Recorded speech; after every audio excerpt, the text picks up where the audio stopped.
Welcome the anointed ones. Even the devil prays for an angel, but not to worship them, to own them. There's a truth about love that no one likes to admit. The most dangerous kind doesn't come from hate, it comes from obsession. And nothing is more dangerous than when a devil, a dark soul, a being who thrives in chaos, falls hopelessly in love with you. It's not the kind of love you see in fairy tales, no glass slippers, no knight in shining armor. This is spiritual warfare disguised as romance. A war where your kindness is both a weapon and a weakness, where your light is the one thing they crave, but also the one thing they want to destroy. Here's a fact. Dark souls don't fall in love with just anyone. They fall for those who can do what no one else has. See through them, expose them, handle them in a way that no one ever has before. And if you're an earth angel, a chosen one, congratulations. You're the #1 weakness of the very forces that tried to break you. And let's be real, this isn't a rom-com. This is a psychological, emotional, and spiritual chess game. Except your opponent has been playing in the dark for centuries. The question isn't whether they love you, it's whether that love will heal them or haunt you. By the end of this, you'll understand exactly why a devil fell in love with you. And more importantly, whether you're meant to save them or save yourself. #1, you were never chosen for love, you were chosen for the war in love. Most people think being chosen means you're destined for some great love, some divine romance filled with light and purity. But the truth? You weren't chosen for love. You were chosen for the war inside love. There's a difference. When a dark soul falls for you, it's not just because they admire you or think you're beautiful. It's because your presence threatens something inside them, something they've spent a lifetime protecting. Your light doesn't just attract them, it disturbs them. It wakes up parts of them they buried so deep they forgot they existed. And now they have a choice. Fight you or surrender to you. Either way, it's a war. Love in this case is not peaceful. It's a battlefield of power, identity, and transformation. You were sent to shake their foundations, not hold their hand through the darkness. That's why from the very beginning things feel intense. One moment, they pull you close like you're the air they need to breathe. The next, they push you away like you're the fire that will consume them. They love you, but they also resent you. They want to be near you, but they also fear what you'll make them see. This is not a love story. This is a collision between two opposing forces. The war is simple. Will they pull you into their darkness, or will you force them into the light? That's the real battle, and make no mistake. One of you will change. Either they will evolve, or you will lose yourself trying to save them. This is why most earth angels end up exhausted, broken, drained. Not because they weren't strong enough to fight, but because they didn't realize the fight was never just about love. It was about who would transform who first. And in this war, only one person ever walks away unchanged. #2, the devil didn't choose you. They were assigned to you. People think love is about choice, that when someone falls for you, it's because they decided to. But when a dark soul, a devil, falls in love with you, it wasn't a choice. It was an assignment. Something beyond both of you orchestrated this. You weren't just some random person they met and liked. You were sent, and so were they. Your presence is disruptive, not in a loud, chaotic way, but in the kind of way that makes people question who they really are. You force clarity where there was once comfort. You bring light where there was once only shadow. And a dark soul, whether they admit it or not, is drawn to the very thing that can destroy their illusion.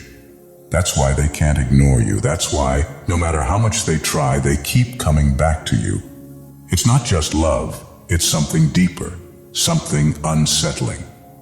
The universe doesn't send an earth angel into someone's life just to be loved. It sends them to wake them up, to force them to see what they've spent years avoiding. And this is where the struggle begins. Because love, for them, isn't just about connection, it's about power.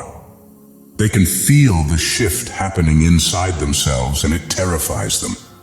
They weren't expecting to meet someone who could look straight through them, past all the masks, all the charm, all the defenses, And now they have to decide, do they embrace this or do they fight it? But here's the part most people don't understand. Just because you were sent into their life doesn't mean you were sent to stay.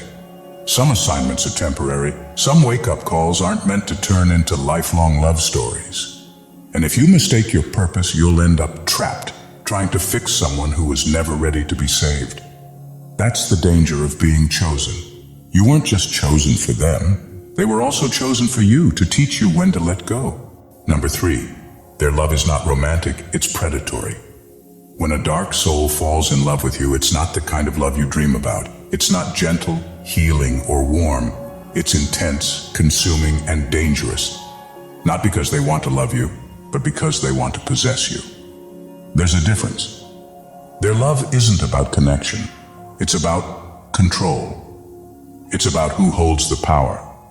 Most people believe that love from someone broken will be filled with longing, with deep moments of vulnerability, with a desperate need to be healed. But that's not what happens. They don't come to be saved. They come to feed, to drain, to consume. You don't just become their lover, you become their supply. They don't love like you do. They don't see love as something to build or nurture. To them, love is a game of survival. It's about who needs who more, who gives in first, who will break first. If they see that you love deeply, that you give endlessly, that you are willing to endure pain in the name of loyalty, you've already lost. Because they are not looking for an equal. They are looking for someone to bend to their world. And here's the most dangerous part. They study you. They learn what makes you happy, what makes you feel safe, what words make you soften. Not because they want to love you better, but because they want to use that knowledge to keep you exactly where they want you. Their love doesn't hold you, it traps you. This is where most earth angels make their biggest mistake. They think they can love a dark soul into healing. They think patience, understanding, and unwavering devotion will soften them. But darkness doesn't work that way. The more you give, the more they take. The more you stay, the more they test how far you'll let them go. It's not love. It's a hunger disguised as devotion. And if you don't wake up, you won't just lose them, you'll lose yourself. Number 4, your energy is a mirror that they can't escape. Loving you is not easy for them. It's not because you are difficult, but because you force them to see who they truly are. And that's the one thing they've spent their entire life running from. You don't just represent love, you represent truth. And truth, to someone who thrives in darkness, is like fire to paper. It destroys everything false, everything hollow, everything they've carefully built to protect themselves. They don't just fall in love with you, they fall into crisis because of you. Most people allow them to wear their masks, to be whoever they choose to be. They surround themselves with people who never question them, never challenge them, never demand authenticity. But you don't even have to try. Your energy alone exposes them. You make them feel things they didn't know they could feel. You force them to see the parts of themselves they'd rather keep buried. And no matter how much they resist it, they can't escape it. This is why they love you, yet resent you. You make them want to be more, but you also remind them of how empty they are. Your light doesn't just warm them, it blinds them. Your kindness doesn't just comfort them, it reminds them of every moment they chose cruelty instead. Your presence is a mirror, and what they see in it isn't always beautiful. So they fight it. They fight you. They push you away, pull you back, create chaos where there should be peace. It's not because they don't love you. It's because loving you feels like a battle between who they are and who they could be. And the scariest part, if they surrender to your light, they will never be the same again, and that's what terrifies them the most. Number 5. They will try to destroy you before you destroy their illusions. A dark soul falling in love with you is not a blessing, it's a warning. Because before they ever consider surrendering to your light, they will try to break you. Not always in obvious ways. Sometimes it's subtle, pulling you in, making you feel like you're the one thing they've been searching for their entire life. Then, just as you start to feel safe, they switch. They create chaos where there was once peace. They test how much you'll endure, how much you'll forgive, how much of yourself you'll sacrifice for them. They are not testing your love, they're testing your limits. Because deep down, they know what you don't. If they let you love them fully, they will never be the same again, and that terrifies them.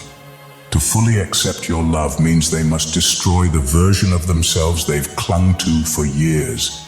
It means no more excuses, no more justifications, no more hiding. But not all dark souls want redemption.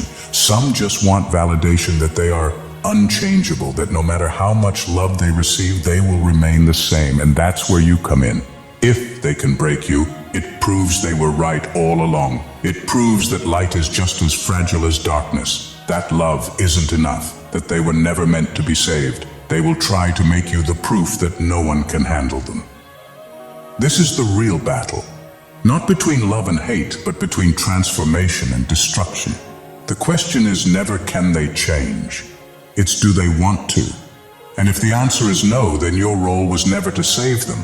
It was to survive them. Number 6. They will imitate your light, but never become it. A dark soul doesn't always fight your light head on. Sometimes they do something far more dangerous. They copy it. At first, it feels like a breakthrough. You see them softening, using your words, speaking about love, healing, and transformation as if they finally understand it. They start mirroring your energy, reflecting back the very thing you've been trying to give them. And for a moment, you believe. You believe that your love has changed them, that your patience has finally reached them, that they are evolving into the person you always knew they could be. But here's the truth. A shadow does not become the sun just because it stands next to it. They are not transforming, they are adapting, learning what keeps you around, what words make you stay, what behaviors convince you that progress is happening. They don't change for real. They change just enough to keep you invested, just enough to make you believe that if you stay a little longer, love a little harder, forgive a little more, then one day it will all be real. This is where most earth angels get trapped. Not by abuse, but by hope, by the illusion of growth, by the belief that just because someone looks like they're healing, they actually are. But real healing isn't about using the right words or performing the right behaviors. It's about facing the darkness they've spent their entire life avoiding, and not everyone is willing to do that. A dark soul that truly transforms doesn't imitate light, they fight for it. They do the hard, painful work of dismantling their old self. If they are not doing that, if their growth only exists in words and surface-level gestures, then they haven't changed. They've just learned how to keep you believing in them. Number 7, they are addicted to you, but not in the way you think. When a dark soul becomes addicted to you, it's not the kind of addiction that builds anything real. It's not love, it's hunger. They don't crave you the way a heart craves connection. They crave you the way a starving person craves food, the way a drowning person gasps for air. But here's the catch. You are not their salvation, you are their supply. They are drawn to your energy like a moth to a flame, fully aware that getting too close will destroy them, but unable to resist. And just like that moth, it's not because they love the light, it's because they need it in a way that is entirely selfish. They don't want to be warmed by your love. They want to consume it. They want to soak in your energy, your presence, your goodness, because for a moment, it makes them feel whole. But only for a moment, because no matter how much love you pour into them, it never stays. That's the part most people don't understand. They don't actually want to heal. If they did, your love would inspire them to do the work, to face their demons, to grow. But growth requires effort. And why would they choose effort when they can choose you? You're the shortcut. You're the quick fix. You're the thing that temporarily numbs their emptiness so they never have to truly confront it. But the real tragedy? No amount of love can fill a void that someone refuses to heal. You will try. You will give them your light, your time, your soul, thinking that maybe this time it will be enough. But it never will be. Because their addiction was never to you. It was to what you represented. A temporary escape, a momentary high, a distraction from the truth they refuse to face. And when that truth catches up to them, they won't blame themselves. They'll blame you. Number 8, you were sent to wake them up, not to stay. One of the hardest truths for a chosen one to accept is that not everyone you love is meant to stay in your life. Some people are not a home, they are a lesson. And the biggest mistake earth angels make is thinking that because they were sent into someone's life, they are meant to stay. You were sent to wake them up, not to anchor yourself to their chaos. A dark soul doesn't meet you by accident. The universe placed you in their path because you are the one thing they cannot ignore. You represent the truth they've been running from. Your presence forces them to see who they really are. And that's why they both love and fear you. They may fight it, they may resist it, but once they've met you, they can never unsee themselves again. That is your impact. That is your power. But just because you were sent to change them doesn't mean you were sent to fix them. This is where most earth angels get trapped, believing that love, patience, and understanding will turn them into someone different. But transformation is a personal choice, and not everyone wants to change. Some people are addicted to their pain, married to their darkness. They don't want healing. They want a distraction. And if you're not careful, you will mistake their dependency for love. The hardest thing you will ever do is leave someone you love, knowing they could be so much more if they just did the work. But leaving is often the only lesson they will ever learn, because when you finally walk away, they are forced to face their demons alone. No more light to steal, no more energy to feed off, just them and their choices, and that's the real test. Not for them, but for you. Can you love someone enough to let them go? Because sometimes the greatest act of love is knowing when to leave. Number 9, your love will do what no one else's has. It will show them the abyss. Loving you is not like anything they've ever known. Most people who enter their life do one of two things: enable them or abandon them. But you do something neither of those people ever did. You see them. Not the version they present to the world, not the mask they wear so well, but the raw, unfiltered truth of who they are beneath it all. And that's where the war begins. Your love doesn't just warm them, it strips them bare. It forces them to look at themselves without illusions, without excuses. Every wound, every unhealed scar, every dark part they've hidden, you bring it all to the surface without even trying. You don't just love them, you expose them. And for a soul that has spent a lifetime running from itself, that kind of love is both intoxicating and unbearable. Most people assume that loving a broken soul will heal them, that if you just pour enough light into them, they will be reborn. But your love doesn't work that way. You don't just soothe their pain, you make them confront it.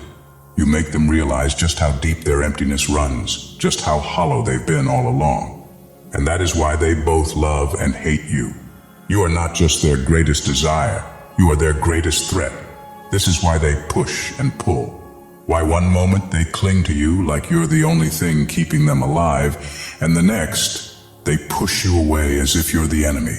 Because to love you means to face themselves. And not everyone is ready for that. The abyss was always there. Your love just turned on the light. Number 10, they will try to make you the villain. A dark soul will never let you leave as the hero. They cannot. Because if they acknowledge that you were the one who brought light, they are forced to admit that they were the darkness. And that is a truth they are not ready to face. So they rewrite the story, they twist the narrative. They turn your love into control, your kindness into manipulation, your boundaries into cruelty. It won't happen all at once. At first, they will mourn your absence. They will feel the weight of the emptiness you left behind. But the moment they realize they cannot replace you, they will blame you. It will be your fault for expecting too much. Your fault for not being patient enough. Your fault for walking away when they needed you most. But here's what they won't admit. They needed you, but only on their terms. They wanted your love, but without accountability. They wanted your light, but without the responsibility of changing. And when you refused to play that game, when you finally said, no more, they had only two choices: face their own darkness or make you the villain. And they chose the easy way out. So they tell themselves a different version of the story. One where you were the problem. One where you were too much, too demanding, too intense. One where they were the victim and you were the storm that came in and ruined everything. And the worst part? They will believe it. Because it is easier to rewrite the past than to confront the truth. But here's what you must remember.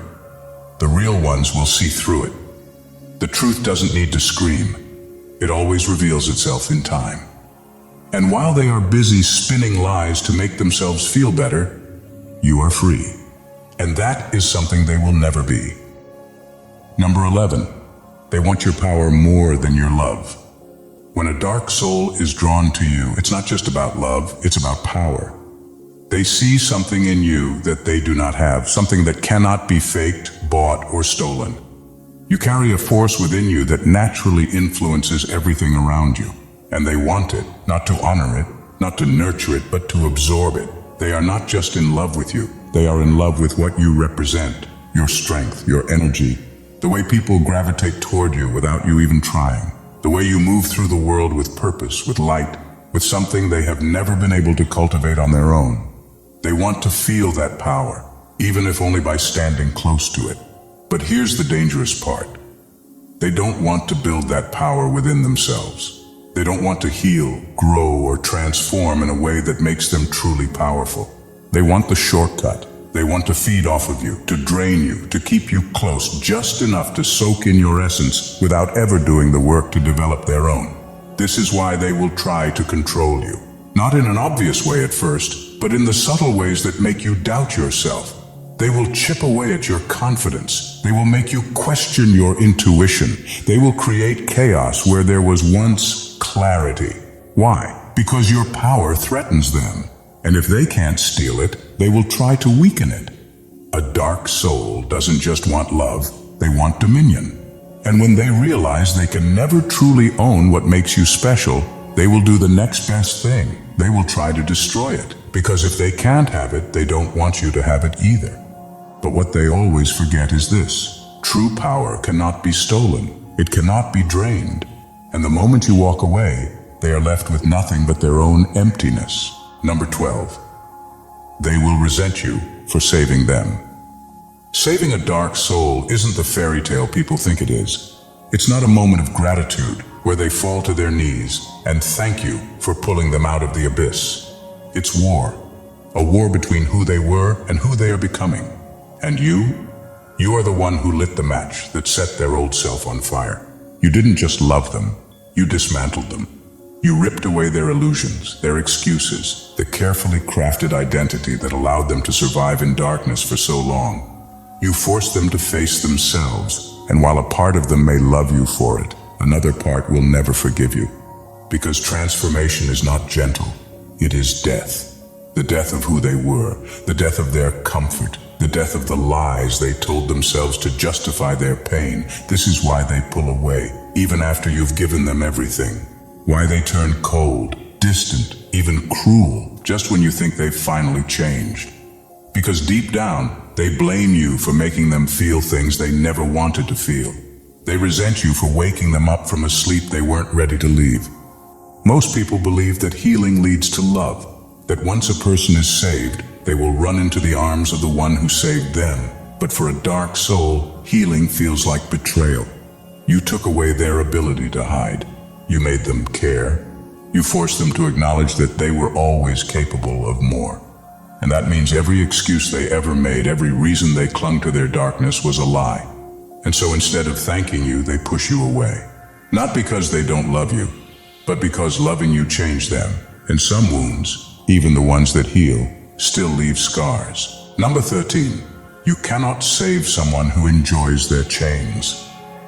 One of the hardest lessons a chosen one will ever learn is that not everyone wants to be saved. Not everyone sees their darkness as a burden. Some wear it like armor. Some enjoy the power it gives them, the ability to manipulate, to control, to exist without accountability. They don't see their chains as something to break. They see them as something that protects them. You will waste years believing that if you just love them enough, if you are patient, if you endure the storms, they will finally wake up. But the truth is this: you cannot wake someone who enjoys their sleep. You cannot open the eyes of someone who refuses to see. And no matter how much light you shine, It will never reach someone who has built a home in the dark. Some souls are not trapped. They are comfortable. They like the control that their pain gives them.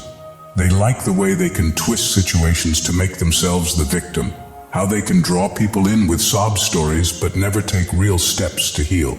Because healing means losing the excuses. Healing means losing the ability to blame the world.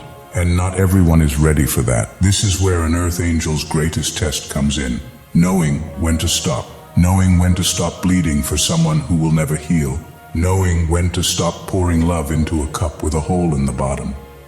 Knowing when to walk away, not because you don't care, but because they don't. Because the truth is, you were never sent to drag someone into the light. You were sent to offer it. And if they turn away, that is not your failure. That is their choice. Number 14. The ultimate test is not saving them. It's saving yourself. A chosen one's journey is never about saving others. It's about not losing themselves in the process.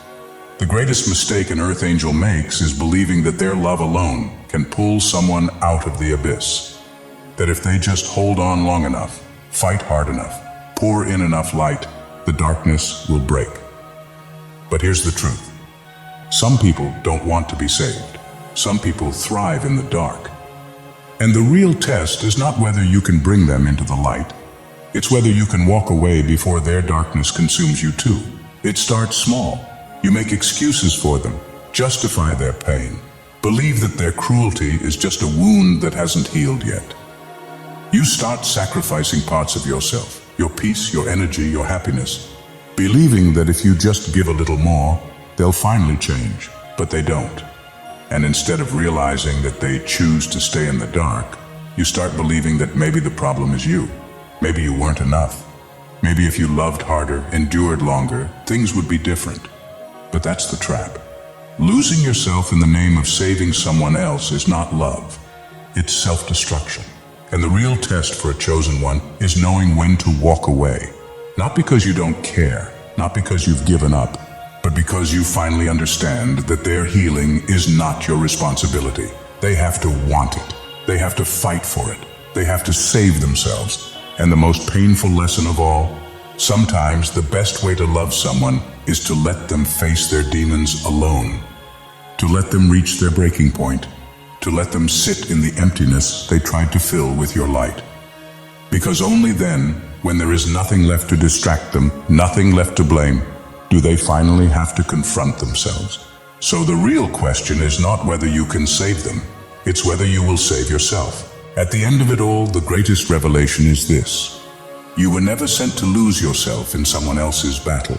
You were not placed in their life to be drained, broken, or consumed by the weight of their darkness.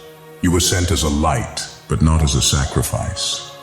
And the true power of a chosen one is not in saving others. It is in knowing when to save themselves. Not everyone will understand your role in their life. Some will love you, some will resent you, and some will rewrite the story to make themselves the victim. None of that matters. What matters is that you never forget who you are. You were not made to dim yourself for anyone. You were not created to bleed endlessly in the hopes that someone else will finally choose to heal. You are a force. You are a mirror.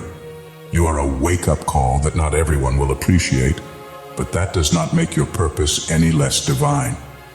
And here is the final truth. The right souls will rise to meet your light. The wrong ones will try to extinguish it. But in the end, what they choose to do with the light you offered is not your burden to carry.